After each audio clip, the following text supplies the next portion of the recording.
Уже разрезал детали, потому что по-другому нельзя собрать. Вот, собираю подводную лодку.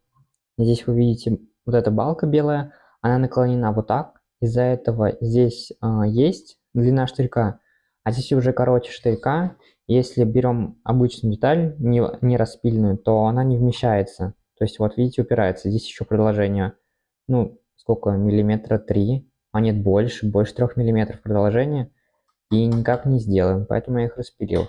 С другой стороны то же самое, то есть вот тоже напил, нет, вот покороче напил, и вот, если бы я не напилил, то здесь бы упиралось. Это все происходит из-за того, что балки немножко кривые, то есть они вогнутые, вот эти серые балки, они вогнутые. Также черные детали, вот эти основы, они тоже вогнутые. Ну, изгиб есть, и из-за этого создается такой крен.